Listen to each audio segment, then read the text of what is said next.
ये दूसरे सत्र का पहला क्लास है। क्या ये गिनती की किताब है? ठीक है, बहुत अच्छे।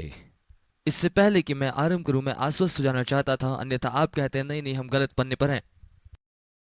गिनती की किताब, ठीक है। ये पुस्तक गिनती की किताब कही जाती है क्योंकि इसमें इज़राइलियों की कनान देश में प्रवेश करने से पहले की दो गिनतियों का जिक्र किया गया है। और इस पुस्तक के विषय को हम इस रीति से यहां पर समझेंगे। निर्गमन में इज़राइली छुड़ाए गए, लय व्यवस्था में इज़राइली आराधना कर रहे हैं, और गिनती में इज़राइली कार्य कर रहे हैं। और हम लोग इस बात को देखेंगे कि ये सारी बातें बेतरतीब तरीके से नहीं की गई, लेकिन हम इस पुस्तक में देख पाएंगे कि एक ऐसा स्थान था जहां पर सब बातें क्रमानुसार हुई, और ये बेहद ही अद्भुत है। और जब इन वचनों से लगातार हम चलेंगे, हम इस बात को देख पाएंगे कि परमेश्वर सब कुछ बहुत बेहतर तरीके से और व्यवस्थित तरीके से पूरा करता है। वो परमेश्वर अनुशासित है, ना कि विवाद उत्पन्न करने वाला। लोगों की गिनती की गई, उनके परिवार और जातियों के अनुसार से। उनके छावनी में हर किसी को एक विशेष पद दिया गया था, और उनका आगे बढ़ना और तंबू लगाना एक सैन्य स्तर पर निर्धारित की जाती थी। मिलाप वाले तंबू को एक स्थान से दूसरे स्थान में ले जाने के लिए हर लेवी की अपनी अलग अलग जिम्मेदारी थी। इसके अलावे इस किताब में यह भी संकलित है कि कैसे इजरायली परमेश्वर की प्रतिज्ञा पर विश्वास करने में असफल रहे, और जिसकी वजह से वो जंगल में भटकते रह गए। और चार शब्दों में ही गिनती की किताब की संदेश समाहित है, और वे चार शब्द ये हैं: सेवा, सही क्रम, असफलता और भटकना। भटकना, चलिए आप लोग बेहतर मुझे समझ सकते हैं, मैं टेक्सास से ही हूं। अंग्रेजी में कहूं तो WANDERING, वॉन्डरिंग। आपको बताऊं, जहां पर मैं हूं, जब पानी ऑर्डर करता लोग मुझे घूरते हैं। मुझे नहीं पता उनके साथ क्या समस्या है, शायद वो अच्छी अंग्रेजी नहीं समझते। भटकना, ठीक है। यहां पर ये चार शब्द है: सेवा, अनुक्रम, असफलता और भटकना। और इस पुस्तक का लेखक मूसा है। इस पुस्तक का जो कालक्रम है वो लगभग 39 वर्षों का है। अ, और बिहबान में भटकने का समय उसमें समाहित है। यदि आप तारीखों पर रुचि रखते हैं तो जान लीजिए 1490 से 1451 ईसा पूर्व घटित हुआ। जब इस पुस्तक में सही रीति से प्रवेश करेंगे, हम देखेंगे पहले और दूसरे अध्याय में इजरायली सिनै पर्वत पर इजरायलियों की गिनती करते हैं। हर एक गोत्र और परिवार की गिनती होती है, और ये सारी घटनाएं पहले और दूसरे अध्याय में पूरा होता है। और उसके बाद तीसरे और चौथे अध्याय में वहां लेवियों और याजकों की गिनती की जाती है। और अब याजक जो लेवी गोत्र के ही सदस्य हैं और हारून और उसके संतानों के वंश के हैं, और यह हमें अध्याय 3 उसके 2 से 4 वचन में मिलता है। और उस गोत्र के बाकी सदस्यों को सहायक के तौर पर हारून को दिया गया ताकि वे मंदिर की वस्तुओं की देखभाल करें। याजकों के ऊपर मंदिर के सारे क्रियाकलापों की जिम्मेदारी होती थी, जैसे मंदिर में बलिदान का चढ़ाया जाना, महापवित्र स्थान में सेवा करना इत्यादि। यहां एक महत्वपूर्ण बात है जिसका हमें नोट बना लेना चाहिए, क्योंकि मैं समझता हूं यह बेहद महत्वपूर्ण है। और वो यह है कि सभी याजक लेवी थे, परंतु सभी लेवी याजक नहीं थे। अब इसको जानने का कारण या इसके महत्व को जानना इसलिए जरूरी है क्योंकि अब हम नए नियम में आ चुके हैं, और लोगों का वह झुंड जिससे परमेश्वर लगातार व्यवहार करता है, उसे वो कलीसिया के रूप में देखता है। हम यहां पाते हैं कि सब सेवक हैं, लेकिन वास्तव में सब सेवक नहीं है। मेरा ऐसा कहने के पीछे यह तात्पर्य है कि हम सभी लोग मसीह के देह में सेवा करने के लिए बुलाए गए हैं, लेकिन उनमें से कुछ लोग प्रेरित, भविष्यवक्ता, उपदेशक, शिक्षक और सुसमाचार प्रचारक के लिए बुलाए गए हैं। इसलिए हमें देखने की आवश्यकता है कि हम में से हर एक के पास एक बुलाहट है, एक सेवक के रूप में, लेकिन यह जरूरी नहीं है कि सभी चुनिंदा निर्धारित सेवक हो। जैसे यहां सभी याजक लेवी तो है, लेकिन सभी लेवी याजक नहीं। लेकिन यहां सभी लोग सेवा में लिप्त हैं।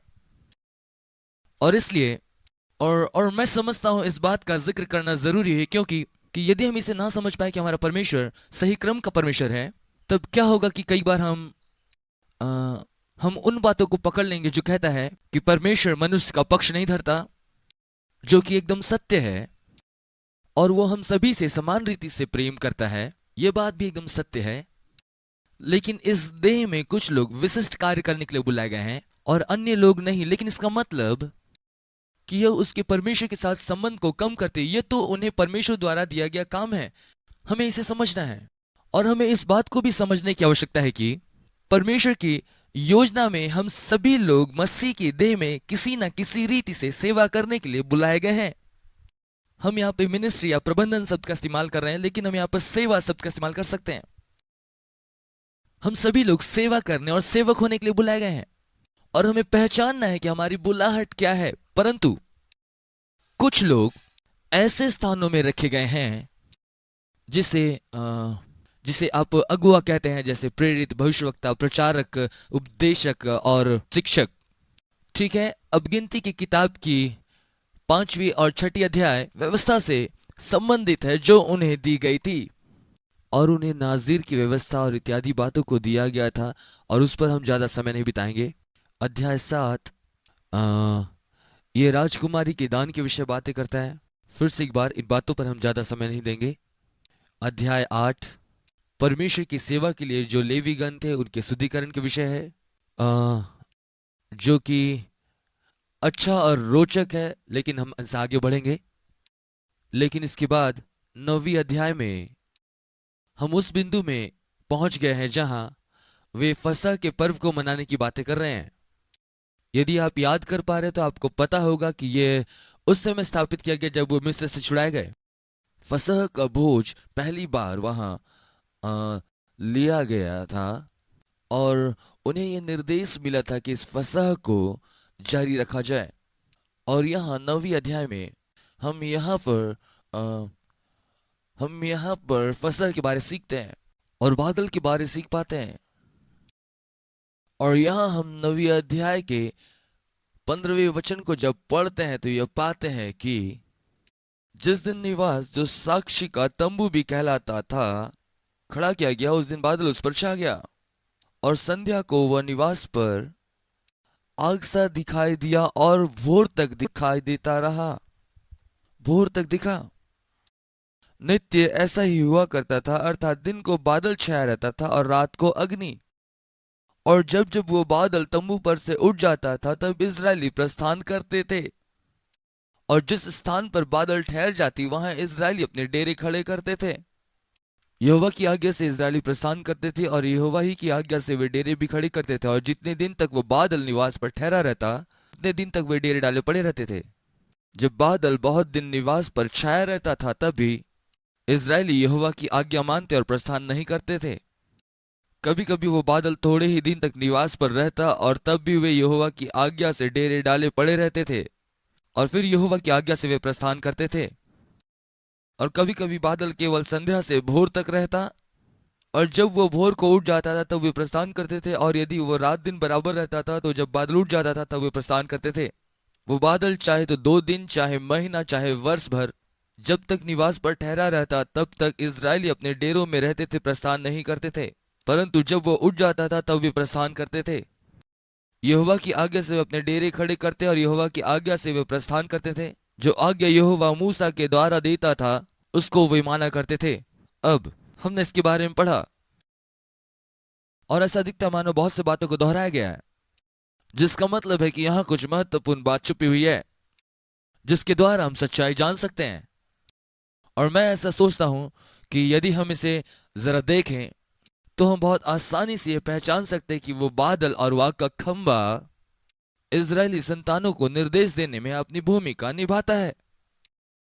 और मैं इस बात को यकीन करता हूं कि हम यहां देख पाते हैं कि वो आग का खंबा और बादल पवित्र आत्मा का रूपक है। और और निश्चित तौर पर नए नियम में इस बात को उल्लेख किया गया है कि वे आत्मा के द्वारा चलाए गए और वे लोग परमेश्वर के पुत्र थे। यीशु मसीह ने पवित्र आत्मा की सेवकाई के विषय में बहुत कुछ सिखाया। वह हमारी अगुवाई करेगा या उसका एक भाग है। वो हमें रास्ता दिखाएगा। हम यीशु मसीह के सेवकाई और उसके जीवन में देखते हैं, यीशु ने कहा उसने ऐसा कुछ नहीं किया जो वो आत्मा को नहीं करते देखा। वो आत्मा के चलाए चला। इसलिए यहां जो हम देख रहे हैं वही बताया गया है।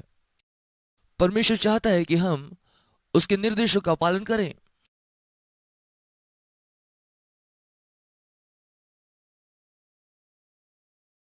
यह मात्र यह है कि सारे राष्ट्र एक साथ हो ले।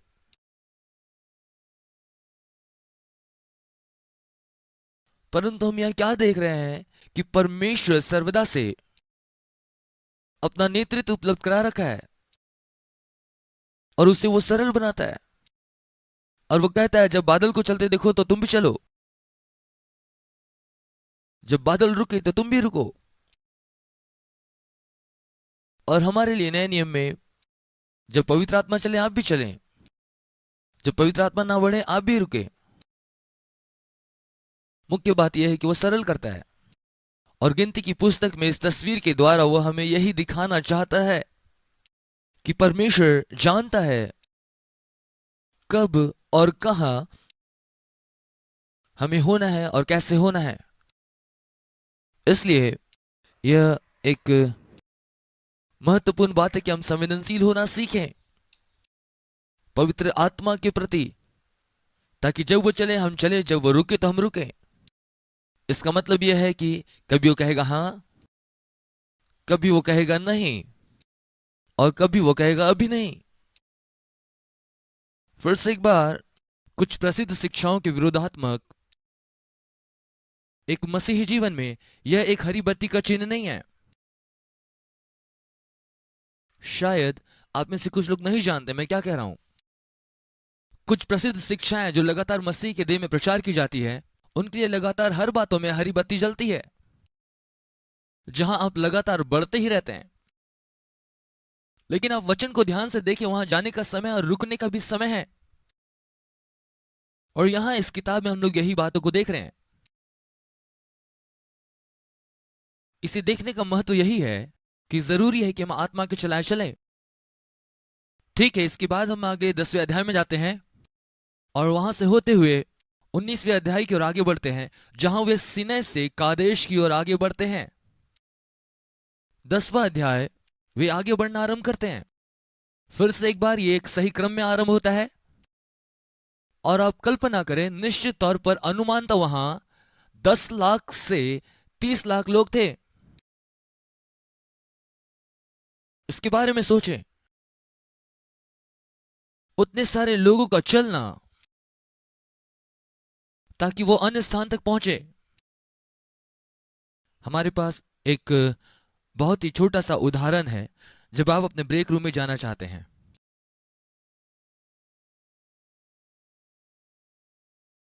और इसी वजह से ये इतना महत्वपूर्ण है कि वहां सब कुछ क्रमानुसार हुआ। और वहां पर सिर्फ प्रत्येक व्यक्ति अपने अनुसार नहीं चल रहा था, क्योंकि ऐसा होने से वहां कलह उत्पन्न हो जाता। चूंकि वहां सब कुछ व्यवस्थित था, इसलिए लगभग 10 लाख से 30 लाख लोग एक साथ एक क्रम में चल पा रहे थे, जहां कहीं परमेश्वर उन्हें दिशा निर्देशित कर रहे थे। और इस प्रकार उन्होंने यात्रा आरंभ की। मुझे नहीं पता इसे मैंने पहले बताया नहीं, लेकिन फिर से बताना चाहता हूं। मैं सोचता हूं कि यह महत्वपूर्ण है कि हम देखें कि परमेश्वर सही व्यवस्था का परमेश्वर है। यदि आप सारे गोत्र के संख्या को गिने और देखें कि उनको कहां तंबू लगाना है और किस रीति से आगे बढ़ना है, तो आप इस बात को जान पाएंगे कि तंबू को बीच में होना जरूरी था। और उस तंबू के आजू बाजू के क्षेत्र में सबसे छोटे गोत्र के लोग थे, और उस तंबू के ऊपर की ओर मध्यम आकार का गोत्र था, और नीचे की ओर सबसे बड़ी संख्या वाला गोत्र था। यदि आप उनके ऊपर से उड़ करके जा पाते हैं, उस झुंड की आकृति जैसा ये इजरायली यात्रा कर रहे थे, तो ऊपर से उड़ते हुए आप नीचे एक बहुत बड़े क्रूज के आकार को देख पाते, जहां पर इन इजरायलों का झुंड होता वहां पे। और फिर से एक बार परमेश्वर पूरे वचन में इस घटना की ओर सभी लोगों के ध्यान को आकर्षित करता है। पुराने नियम में वे क्रूज की ओर आगे देख रहे थे, और नए नियम में हम भी पीछे क्रूज की ओर देख रहे हैं, परंतु इन सारी बातों का केंद्र बिंदु क्रूज है। और यही व्यवस्था का परमेश्वर इसे यहां प्रदर्शित कर रहा है। और ये कितना महत्वपूर्ण बात है कि सभी उसके निर्देश के अनुसार करते हैं। इसके बाद 11वीं अध्याय में हम एक और घटना की ओर आगे बढ़ते हैं, जहां ये लोग कुड़कुड़ाना आरंभ करते हैं। आप माने या ना माने, मैं जानता हूं ये कठिन है, लेकिन वास्तव में वे परमेश्वर के विरुद्ध कुड़कुड़ा रहे थे, और वे शिकायत कर रहे थे क्योंकि उन लोगों को कुछ खाना था। और वे याद कर रहे थे, और ये मेरी समझ से तो परे है। 5वें पद में हम देखते हैं, हमें वे मछलियां स्मरण है जो हम मिस्र में सेतमेत खाया करते थे, और वे खरबूजे, खीरे और गंदने और प्याज और लहसुन भी। इन सब ने तो मेरी भूख बढ़ा दी, परंतु अब हमारा जी घबरा गया है। यहां पर इस मन्ना को छोड़ और कुछ देख नहीं पड़ता, और कुछ नहीं है।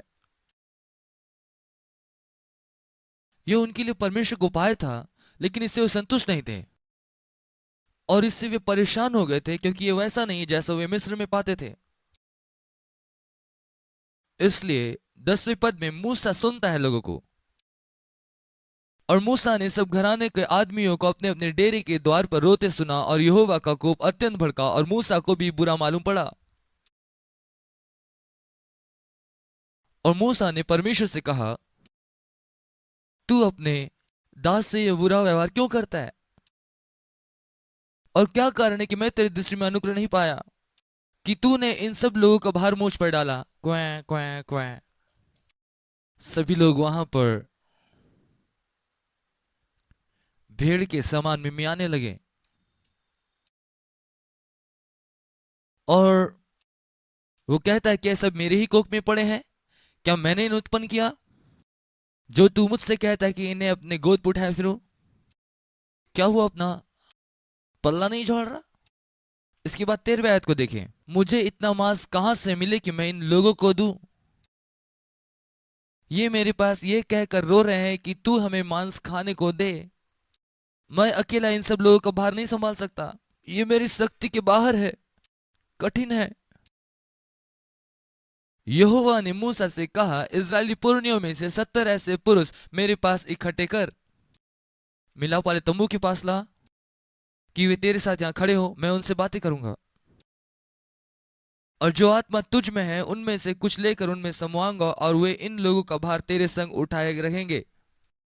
इसके बाद 18वां पद, और लोगों से यह कह दे, अपने आप को पवित्र करो,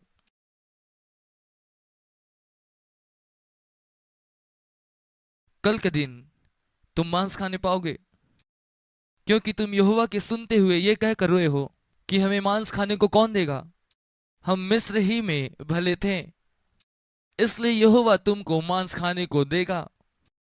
फिर तुम 1 दिन या 2 दिन या 5 दिन या 10 दिन या 20 दिन ही नहीं, परंतु महीने भर उसे खाते रहोगे, जब तक कि वो तुम्हारे नथनों से ना निकलने लगे और तुमको उससे घृणा ना हो जाए। परमेश्वर के पास भी मजाक करने का अपना अंदाज है। परमेश्वर जरा व्यंग्यात्मक पक्ष की ओर है। अब आप इसे देखें, 21वां वचन, मूसा कहता है, जिन लोगों के बीच में मैं हूं उनमें से 6 लाख तो प्यादे ही हैं, और तूने कहा है कि मैं उन्हें इतना मांस दूंगा कि वे महीने भर खाते रहेंगे। देखिए, मूसा बहुत से मसीहों की तरह व्यवहार कर रहा है। उसने यह सोच लिया कि परमेश्वर कुछ नहीं जानता उनकी परिस्थितियों के बारे में, नहीं तो इस प्रकार की बातें वो कभी नहीं कहता वहां पे। इसलिए वो परमेश्वर को सूचना दे रहा है कि कितने लोग वहां पे हैं। और वो कहता है, क्या वे सब भेड़ बकरी गाय बैल उनके लिए मारे जाएं कि उनको मांस मिले, या क्या समुद्र की सब मछलियों को इकट्ठे की जाए कि उनको मांस मिले। अन्य शब्दों में मूसा परमेश्वर को बता रहा है, मैं एकदम पक्का हूं आपने गिनती में गड़बड़ी की है, क्योंकि यदि सारे पशुओं को मार दिया जाए या फिर सारे मछलियों की इकट्ठा की जाए तो भी इन लोगों को महीने भर नहीं खिलाया जा सकता। प्रभु, आपने कुछ गड़बड़ी की है। आपने इन सारी परिस्थितियों को शायद बहुत ही हल्के तौर पर लिया है। और परमेश्वर प्रत्युत्तर देता है, क्या यहोवा का हाथ छोटा हो गया है? अब तू देखेगा कि मेरा वचन जो मैंने तुझसे कहा है वो पूरा होगा।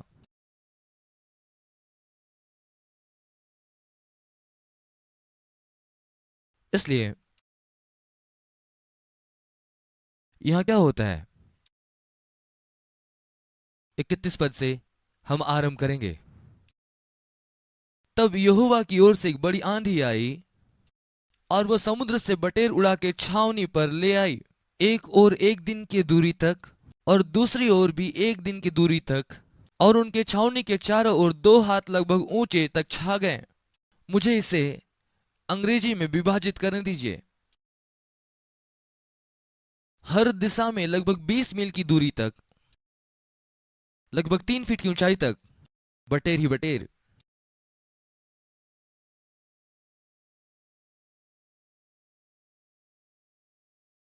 शायद ऐसा ही। ये क्या है, वुडलैंड पार्क के 15 मील चारों ओर, यहां से लेकर वुडलैंड पार्क तक, वहां से 5 माइल और दूर 3 फीट ऊंचाई तक बटेर ही बटेर हैं। और ऐसा हर दिशा में है।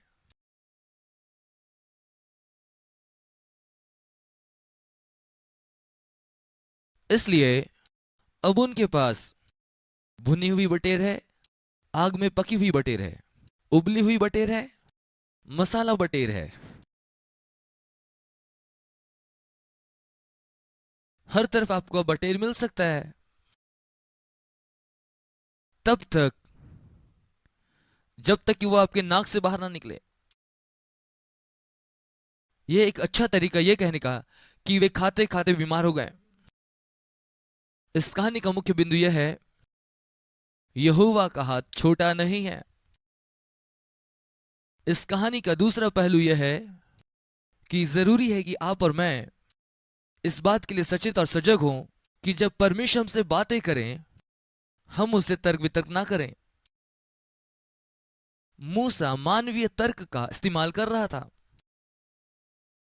उसने अपनी एक विचारधारा बना ली कि परमेश्वर इसे नहीं कर सकता है, क्योंकि यदि सारे पशुओं को मार डाला जाए और सारी मछलियों को मार दिया जाए तो भी इन लोगों को खिलाने के लिए पर्याप्त नहीं होगा। आपको सोचना है, क्योंकि प्रेरित पौलुस ने इस बात को कहा, इन पुराने नियम की घटनाओं को पढ़ें और इसे उदाहरण के तौर पर देखें, ताकि हम भी वही गलती दोबारा ना दोहराएं। आइए हम देखेंगे यूहन्ना उसका 6वां अध्याय। और ये हम देखते हैं यीशु मसीह एक भीड़ के साथ सेवा कर रहे हैं कुछ दिनों से, और तब वो अपने शिष्यों से कहते हैं कि इन लोगों को भूख लगी है, इन्हें खाने को दो। और तुरंत उसके शिष्य लोग अपना पॉकेट कैलकुलेटर निकालते हैं और वे यीशु को बताने लगते हैं उनके पास जो धन है उसका इस्तेमाल करके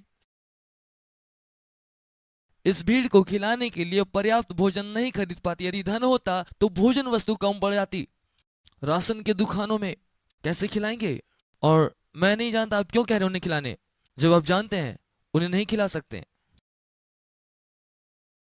और इस घटने में आगे क्या होता है, वहां पर एक छोटा बच्चा था अपने भोजन के साथ, जिसमें 5 रोटी और 2 मछलियां थी। और धर्म विद्वानों के विश्वास के विपरीत ये वेल मछली नहीं थी, और ये कोई दैत्याकार रोटी नहीं थी, ये तो एक छोटे बच्चे का भोजन था।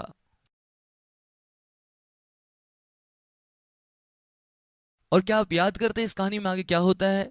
लगभग 15,000 के लोग, इसके बावजूद भी 12 टोकरियां बच गई। इन दोनों चमत्कारों के होने के पीछे का कारण मनुष्य का तर्क करना था। दूसरा कुरिन्थियों उसका 10वां अध्याय उसका 3 से 5 आयत में कहता है, यद्यपि हम शरीर में चलते हैं तो भी शरीर के अनुसार नहीं लड़ते, क्योंकि हमारी लड़ाई के हथियार शारीरिक नहीं पर गढ़ों को ढा देने के लिए परमेश्वर के द्वारा सामर्थी है। इसलिए हम कल्पनाओं का और हर एक ऊंची बात का जो परमेश्वर की पहचान के विरुद्ध में उठती है खंडन करते हैं और अपनी भावनाओं को मसीह में कैद करके मसीह का आज्ञाकारी बना देते हैं। इन बातों की द्वारा वो क्या बताना चाहता है? यही कि हम जिस परमेश्वर की सेवा करते हैं वह हमारे तर्क पर सीमित नहीं है। आप में से कुछ लोग इससे पहले ही अनुभव कर चुके हैं। इस बाइबल स्कूल में आकर यदि सामान्य रीति से कहो तो यहां आपके आने की कोई उम्मीद नहीं थी। आप में से कितनों का ऐसा विचार था? और यदि आप अपने विचारों के द्वारा संचालित होते तो शायद आज यहां आप नहीं होते। आपको अपने विचारों से परे देखना पड़ा और आपने अनुभव किया कि आप परमेश्वर की सेवा करेंगे। उसका हाथ, यहोवा का हाथ छोटा नहीं हुआ। वो अब भी अलौकिक कार्य करने को सामर्थी है। और हम यहां पर बहुत ही अद्भुत वाक्य को देख पाते हैं कि कैसे परमेश्वर उपलब्ध कराता है ढेर सारा बटेर, जब तक उन बटेरों को खाकर वे बीमार ना पड़ गए। उसके बाद अध्याय 11, जहां हमने अभी अध्याय 11 को पूरा किया। अभी हमने अध्याय 11 में बटेर के बारे में देखा, लेकिन इसके साथ ही परमेश्वर ने उन्हें प्राचीनों को दिया ताकि वे अगवेपन में सहायता करें। एक व्यक्ति के लिए यह बहुत बड़ा काम होता है, लेकिन वहां पर 70 व्यक्ति नियुक्त किए गए। और इसके बाद अध्याय 12 में हम पाते हैं हारून और मरियम के विरोध के विषय में। और मैं चाहता हूं कि आप इसे देखें, और हमने पहले भी जिक्र किया, लेकिन मैं चाहता हूं कि आप देखें 12वें अध्याय का 2 वचन। उन्होंने कहा, क्या यहोवा केवल मूसा के साथ बातें की है? क्या उसने हमसे भी बातें नहीं की है? देखिए, लगातार एक ही विषय चला आ रहा है, और इसी वजह से याजकों के संबंधित इस विषय को मैंने बाहर निकाला है।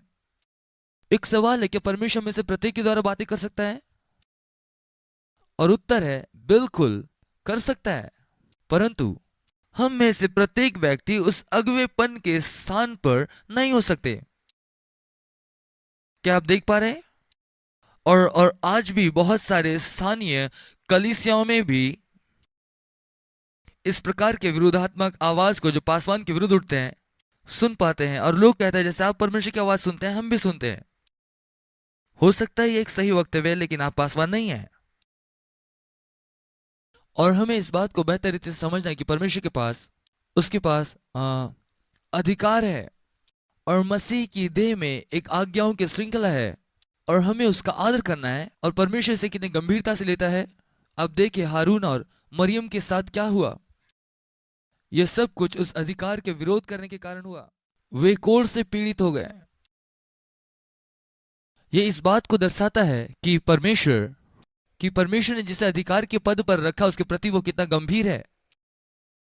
और हमें अपने आप की हिफाजत करने कि हम इस समस्या में ना पड़े, और ना ही अपने अगुओं के विरुद्ध में हम बातें करें जिसे परमेश्वर ने उस स्थान में रखा है।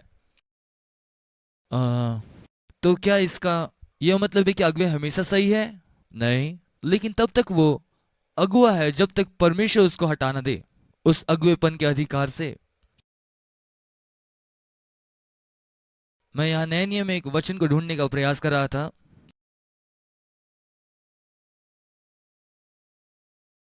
और दूसरा थिस्सलुनीकियों 2 अध्याय और उसका 7वां आयत कहता है, क्योंकि अधर्म का भेद अब भी कार्य करता है। इसलिए वो कहता है कि यह अधर्म का भेद यदि आप ढूंढेंगे तो पाएंगे, इसका मतलब अधिकृत अधिकार के विरुद्ध विरोध। और वो कहना क्या चाह रहा है कि एक दिन होगा, और अब भी वो है, जब इस प्रकार की बातें दुनिया भर में होंगी, जहां पर लोग उनका विरोध करेंगे जो अधिकार में हैं। और इसे हम कई स्थानों में देखते हैं, ना कि सिर्फ कलीसिया में, लेकिन इन दिनों दुनिया में भी हम देख रहे हैं किस प्रकार से लोग उठ रहे हैं उन व्यक्ति के विरोध में जो अधिकार में है और विरोध कर रहे हैं। और परमेश्वर विरोधियों को पसंद नहीं करता, चाहे वो किसी भी रूप में क्यों ना हो। वो विरोधियों के लिए नहीं है। और इसके बाद बाइबल में से मेरी सबसे पसंदीदा कहानी है, और वो कहानी है जब मूसा 12 भेदियों को भेजता है और कुछ सूचनाओं के साथ वे लौटते हैं। और अब इस भाग में मुझे थोड़ी जल्दी करनी होगी। जब ये 12 भेदिए वापस लौटते हैं, वे 12 इस बात में सहमत थे कि यह भूमि, यह देश वैसा ही है जैसा परमेश्वर ने बताया था। अन्य शब्दों में यदि कहे तो वो कहते हैं कि आप जानते हैं परमेश्वर ने सच कहा था, परमेश्वर का वचन सत्य है।